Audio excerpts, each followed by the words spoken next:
Most people agree that we need to improve our economic system somehow, yet we're also often keen to dismiss the ideas of capitalism's most famous and ambitious critic, Karl Marx. This isn't very surprising. In practice, his political and economic ideas have been used to design disastrously planned economies and nasty dictatorships.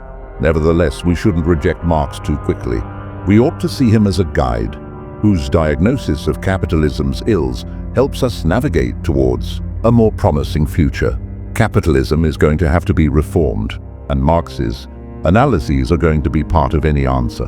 Marx was born in 1818 in Trier, Germany. Soon he became involved with the Communist Party, a tiny group of intellectuals advocating for the overthrow of the class system and the abolition of private property. He worked as a journalist and had to flee Germany, eventually settling in London.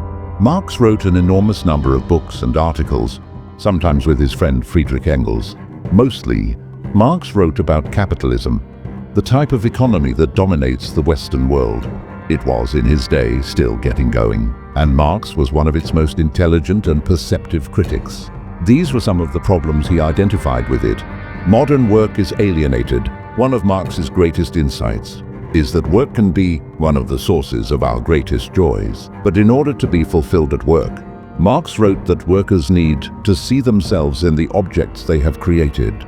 Think of the person who built this chair. It's straightforward, strong, honest, and elegant. It's an example of how, at its best, labor offers us a chance to externalize what's good inside us. But this is increasingly rare in the modern world. Part of the problem is that modern work is incredibly specialized. Specialized jobs make the modern economy highly efficient, but they also mean that it is seldom possible for any one worker to derive a sense of the genuine contribution they might be making to the real needs of humanity.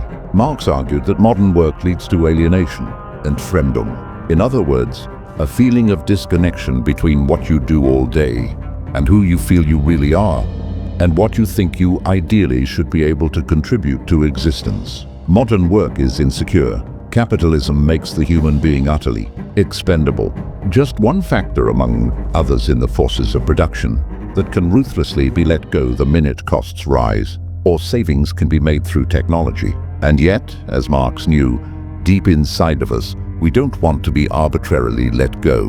We are terrified of being abandoned. Communism isn't just an economic theory. Understood emotionally, it expresses a deep-seated longing that we always have a place in the world's heart, that we will not be cast out. Workers get paid little while capitalists get rich. This is perhaps the most obvious qualm Marx had with capitalism. In particular, he believed that capitalists shrunk the wages of the laborers as much as possible in order to skim off a wide profit margin. He called this primitive accumulation ursprüngliche Akkumulation. Whereas capitalists see profit as a reward for ingenuity and technological talent, Marx was far more damning. Profit, he said, is simply theft, and what you are stealing is the talent and hard work of your workforce. However much one dresses up the fundamentals, Marx insists that at its crudest, capitalism means paying a worker one price for doing something that can be sold for another, much higher one. Profit is a fancy term for exploitation. Capitalism is very unstable. Marx proposed that capitalist systems are characterized by a series of crises. Every crisis is dressed up by capitalists as being somehow freakish, rare, and soon to be the last one. Far from it, argued Marx. Crises are endemic to capitalism, and they're caused by something very odd. The fact that we're able to produce too much, far more than anyone needs to consume. Capitalist crises are crises of abundance, rather than, as in the past, crises of shortage. Our factories and systems are so efficient, we could give everyone on this planet a car, a house, access to a decent school and hospital. That's what so enraged Marx, and made him hopeful too. Few of us need to work because the modern economy is so productive. But rather than seeing this need not to work as the freedom it is, we complain about it masochistically and describe it with a pejorative word, unemployment. We should call it freedom. There's so much unemployment for a good and deeply admirable reason.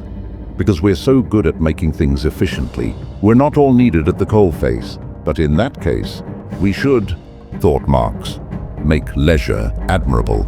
We should redistribute the wealth of the massive corporations that make so much surplus money and give it to everyone. This is, in its own way, as beautiful a dream as Jesus' promise of heaven, but a good deal more realistic sounding. Capitalism is bad for capitalists. Marx did not think capitalists were evil. For example, he was acutely aware of the sorrows and secret agonies that lay behind bourgeois marriage. Marx argued that marriage was actually an extension of business, and that the bourgeois family was fraught with tension, oppression, and resentment, with people staying together not for love, but for financial reasons. Marx believed that the capitalist system forces everyone to put economic interests at the heart of their lives, so that they can no longer know deep, honest relationships. He called this psychological tendency commodity fetishism. Warren fetishismus because it makes us value things that have no objective value. He wanted people to be freed from financial constraint so that they could, at last, start to make sensible, healthy choices in their relationships. The 20th century feminist answer to the oppression of women has been to argue that women should be able to go out to work. Marx's answer was more subtle. This feminist insistence merely perpetuates human slavery. The point isn't that women should imitate the sufferings of their male colleagues. It's that men and women should have the permanent option to enjoy leisure. Why don't we all think a bit more like Marx? An important aspect of Marx's work is that he proposes there is an insidious, subtle way in which the economic system colors the sort of ideas we end up having. The economy generates what Marx termed an ideology.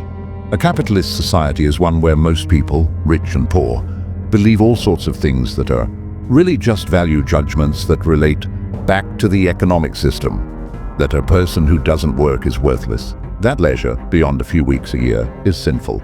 That more belongings will make us happier. And that worthwhile things and people will invariably make money. In short, one of the biggest evils of capitalism is not that there are corrupt people at the top. This is true in any human hierarchy, but that capitalist ideas teach all of us to be anxious, competitive, conformist, and politically complacent. Marx didn't only outline what was wrong with capitalism. We also get glimpses of what he wanted the ideal utopian future to be like. In his Communist Manifesto, he describes a world without private property or inherited wealth, with a steeply graduated income tax, centralized control of banking, communication and transport industries, and free public education. Marx also expected that communist society would allow people to develop lots of different sides of their natures. In communist society, it is possible for me to do one thing today and another tomorrow, to hunt in the morning, fish in the afternoon, rear cattle in the evening, criticize after dinner, just as I have a mind, without ever becoming hunter, fisherman, herdsman, or critic. After Marx moved to London, he was supported by his friend and intellectual partner, Friedrich Engels, a wealthy man whose father owned a cotton plant in Manchester. Engels covered Marx's debts and made sure his works were published. Capitalism paid for communism. The two men even wrote each other adoring poetry. Marx was not a well-regarded or popular intellectual in his day. Respectable, conventional people of his time would have laughed at the idea that his ideas could remake the world. Yet just a few decades later, they did.